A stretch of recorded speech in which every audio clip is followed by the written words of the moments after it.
Chers amis auditeurs, mes frères et sœurs en Jésus-Christ, que la grâce et la paix du Seigneur vous soient multipliées. Bienvenue à notre émission d'enseignement et de formation. Je ne cesse pas de répéter, frères et sœurs, cette émission existe dans le but de vous encourager, de vous exhorter et surtout faire de vous des véritables disciples de Jésus-Christ pour le royaume de Dieu. Donc, ce soir, on va aborder un sujet extrêmement important, un sujet, frères et sœurs, qui est extrêmement important.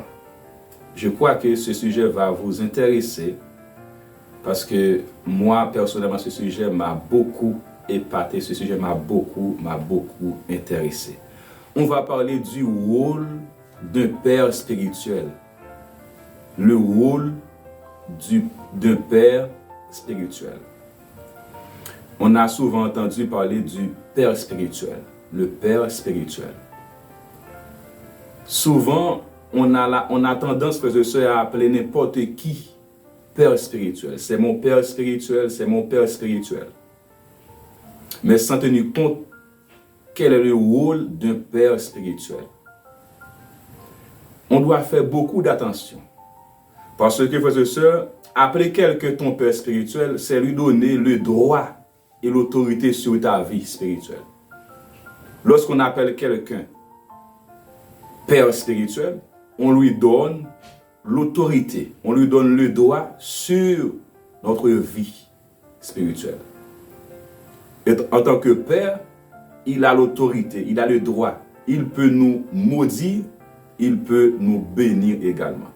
C'est pourquoi, frères et sœurs, on doit être très prudent et même être vigilant.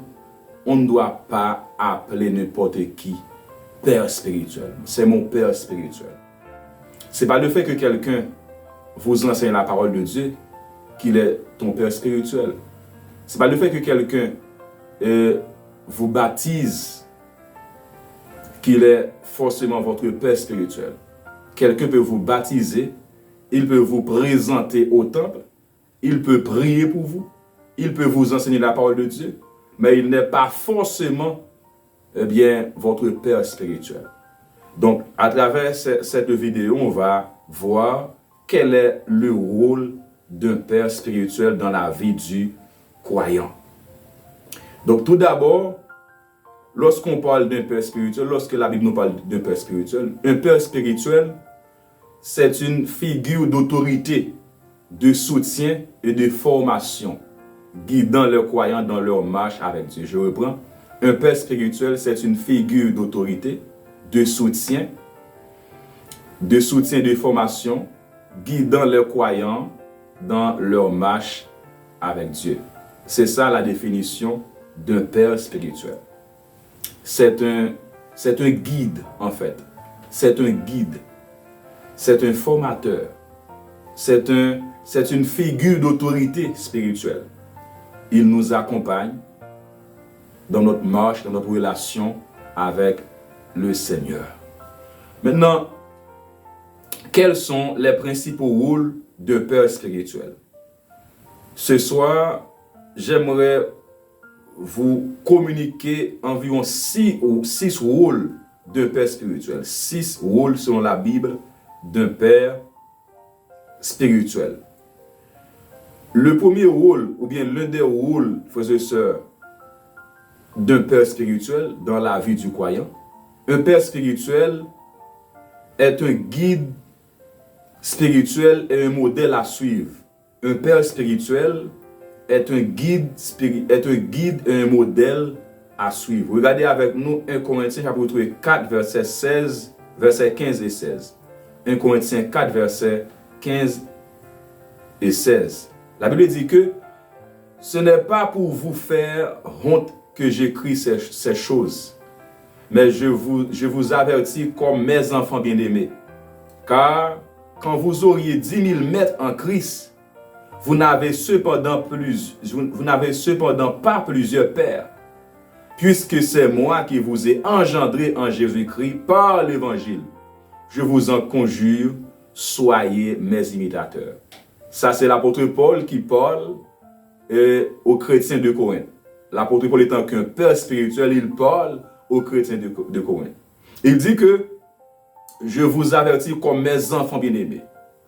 Et tant que papa et tant que père, je vous avertis. Alors, vous pouvez avoir 10 000 mètres, 100 000 mètres, mais vous avez un seul père. Frères et sœurs, on peut avoir plusieurs enseignants, plusieurs formateurs, plusieurs professeurs, mais on a un seul père. On n'a jamais deux pères, ni trois pères, ni quatre pères. On a un seul père. Il y a une seule personne qui nous a engendrés. Un seul père, un seul papa. C'est pourquoi, frères et sœurs, on ne doit pas appeler n'importe qui le père spirituel. Et il y a aussi des pères, il y a aussi des personnes, des prédicateurs qui ont tendance à appeler tout le monde mes enfants spirituels. Vous rencontrez quelqu'un pour la première fois, oh mon enfant spirituel, mon fils spirituel. Quelqu'un qui est bien éduqué spirituellement ne va pas commettre cette erreur. J'ai rencontré quelqu'un pour la première fois, je vous enseigne la parole de Dieu. Je ne peux pas me permettre de vous appeler mon enfant spirituel, mon fils spirituel. Non, vous n'êtes pas mes enfants spirituels. Appeler quelqu'un ton enfant spirituel, cela signifie beaucoup de choses. Paul dit que, eh bien, vous pouvez avoir 10 000 mètres, mais vous avez un seul Père.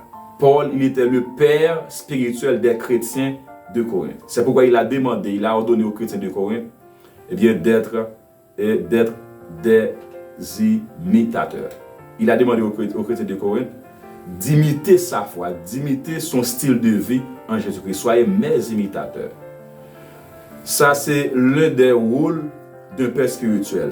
C'est un modèle, c'est un guide spirituel et un modèle à suivre. Exemple, Timothée, il était le fils spirituel de Paul. Paul était le père spirituel de Timothée. Deuxième rôle d'un père spirituel, non seulement un père spirituel, c'est un guide et un modèle à suivre. Deuxièmement, un père spirituel, c'est un enseignant de la parole de Dieu. Un père spirituel, c'est un enseignant de la parole de Dieu. Regardez avec nous 2 Timothée 2, verset 2. 2 Timothée 2, verset 2. Et ce que tu as entendu de moi en présence de beaucoup de témoins, confie-le à des hommes fidèles qui seront capables à leur tour d'enseigner aussi les autres. Paul, il enseigne à Timothée la parole de Dieu. Il a demandé à Timothée de retransmettre ce qu'il a reçu à d'autres personnes. Donc un père spirituel, c'est un enseignant de la parole de Dieu. C'est un enseignant. Il enseigne ses enfants spirituels. Il enseigne ses fils spirituels la parole de Dieu. Si vous êtes père spirituel, vous devez être capable d'enseigner à vos enfants la parole de Dieu, la saine doctrine de l'évangile.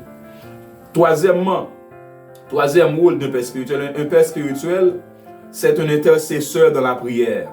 Il est un intercesseur dans la prière. Regardez avec nous Ephésiens chapitre 1, le verset 16 à 18. Ephésiens chapitre 1, le verset 16 à 18. Je ne cesse de rendre grâce pour vous en faisant mémoire de vous dans mes prières, afin que le Dieu de notre Seigneur Jésus-Christ, le Père de gloire, vous donne un esprit de sagesse et de révélation dans sa connaissance et qu'il illumine les yeux de votre cœur afin que vous sachiez quelle est l'espérance qui s'attache à son appel, quelle est la richesse de la gloire de son héritage dans les saints. Ça, c'est la prière d'un père spirituel. Ça, c'est l'apôtre Paul étant que père spirituel qui prie pour les chrétiens d'Éphèse.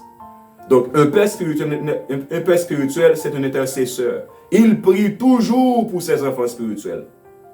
Il intercède toujours pour ses enfants spirituels. Donc un père spirituel, frères et sœurs, a une très grande responsabilité. Il a une responsabilité très noble. Il intercède constamment. Il se tient toujours devant Dieu pour intercéder en faveur de ses enfants spirituels. Quatrième rôle d'un père spirituel. Un père spirituel, c'est un correcteur et un encourageur. Un père spirituel, c'est un correcteur et un encourageur. Regardez avec nous Proverbe 3, versets 11 et 12. Proverbe chapitre 3, versets 11 et 12. Mon fils, ne méprise pas la correction de l'Éternel et ne t'attriste pas de ses châtiments. Car l'Éternel châtie celui qu'il aime comme un père châtie l'enfant qu'il chérit. Donc, un père spirituel, il corrige ses enfants, bien sûr avec amour. Il n'est pas là seulement pour blâmer ses enfants, pour réprimander ses enfants, mais il est là également pour corriger ses enfants, pour encourager ses enfants avec amour. Donc, si vous êtes père, vous devez être capable d'encourager ou bien de corriger vos enfants spirituels afin d'éviter à tes enfants spirituels de tomber dans les fausses doctrines. C'est très important. Cinquième rôle pour finir, cinquième rôle d'un père spirituel. Un père spirituel, c'est un soutien dans les épreuves. Un père spirituel, c'est un soutien dans les épreuves. Regardez avec nous 2 Corinthiens chapitre 1 verset 3 à 5. 2 Corinthiens chapitre 1 verset 3 à 5. Béni soit Dieu, le Père de notre Seigneur Jésus-Christ, le Père des miséricordes et le Dieu de toute consolation, qui nous console dans toutes nos afflictions, afin que nous puissions consoler ceux qui se trouvent dans quelque affliction, par la consolation dont nous sommes nous-mêmes consolés par Dieu. Car, de même que les souffrances de Christ abondent par nous, ainsi notre consolation abonde aussi par Christ. Paul, malgré ses épreuves, malgré ses souffrances, donc il console les chrétiens de Corinthe. Il console ses enfants spirituels. Donc, un père spirituel, frères et sœurs, c'est un soutien dans les épreuves. Il est là pour consoler ses enfants. Il est là pour encourager ses enfants. Il est là pour fortifier ses enfants. Il est là pour redresser ses enfants quand ils sont courbés. Il est là pour relever ses enfants quand ils sont tombés. Il est là pour fortifier, pour raffermir ses enfants. Il y a des personnes qui soi-disant des pères, ils découragent ses enfants. Il affaiblit ses enfants. Non. Un bon père spirituel, il n'est pas là pour décourager ses enfants.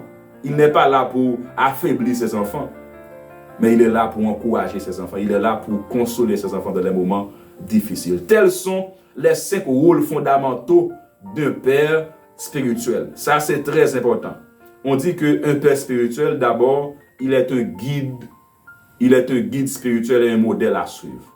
Si vous êtes père, vous devez être un modèle, un exemple pour vos enfants spirituels. Deuxièmement, un père spirituel, c'est un enseignant de la parole de Dieu. Il enseigne les vérités bibliques.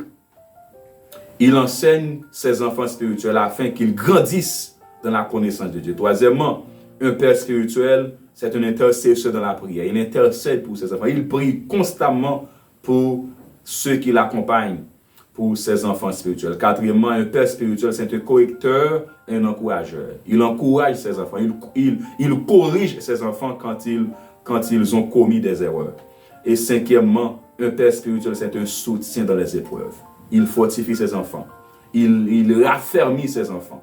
Il aide ses enfants spirituels à surmonter les difficultés, à surmonter les épreuves de la vie. Frères et sœurs en Jésus-Christ, écoutez-moi bien.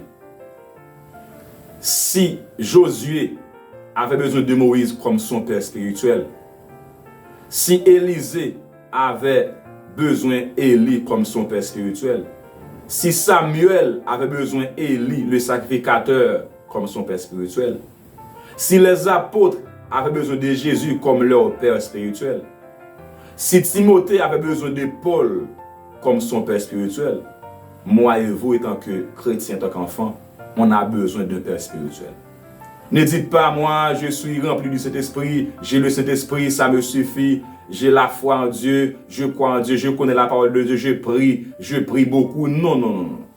On a besoin de quelqu'un.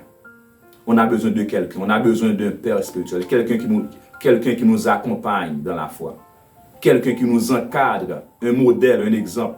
On a besoin de quelqu'un, frères et sœurs. Vous ne pouvez pas arriver seul. Vous ne pouvez pas arriver seul. Vous ne pouvez pas atteindre votre objectif seul. On a besoin d'un père spirituel. On a besoin de père spirituel. Père spirituel, aimez vos enfants. Il y a des pères spirituels qui sont jaloux de leurs enfants spirituels. Par exemple, Saül, qui était jaloux de David. Il cherche à tuer David. Ne soyez pas jaloux de vos enfants spirituels. Si vos enfants spirituels vous dépassent, c'est que c'est une réussite, c'est un succès pour vous, c'est une grâce. Priez pour que vos enfants spirituels vous dépassent. Priez pour que vos enfants spirituels soient plus forts, soient plus compétents que vous. Et vous, enfants spirituels, ne soyez pas déloyaux envers vos pères spirituels. Soyez des enfants loyaux, soyez des enfants honnêtes, soyez des enfants intègres, soyez des enfants humbles. Même si vous avez plus d'onction que vos pères spirituels, même si vous avez plus de grâce, plus de connaissances que vos pères spirituels, respectez toujours vos pères spirituels. Soumettez-vous à vos pères spirituels. C'est très important. Je prie que Dieu nous donne des vrais spirituels. On a beaucoup de pasteurs, on a beaucoup de leaders, on a beaucoup de responsables. Mais je vous dis la vérité, on a très peu de pères spirituels. Être pasteur ne veut pas dire que vous êtes père spirituel pour ça. On peut être pasteur, mais on n'est pas un père spirituel. On peut être responsable, leader, mais on n'est pas forcément un père spirituel. Soyons des véritables pères spirituels. Seigneur, accorde-nous la grâce, accorde-nous la faveur, cher Dieu, d'engendrer des enfants spirituels. Accorde-nous la grâce, accorde-nous des entrailles fertiles pour engendrer des enfants spirituels. Accorde-nous des entrailles fertiles, Seigneur Dieu, pour enfanter des enfants spirituels.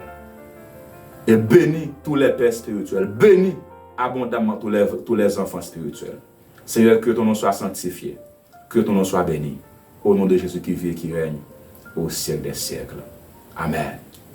Je crois que vous avez été bénis par cet enseignement. Je prie que le Seigneur vous donne des vrais enfants spirituels. Je prie que le Seigneur vous donne des vrais pères spirituels. Soyez bénis abondamment. À samedi prochain, si Dieu veut, on va parler des piliers pour bâtir un couple solide. Des piliers pour bâtir un couple solide.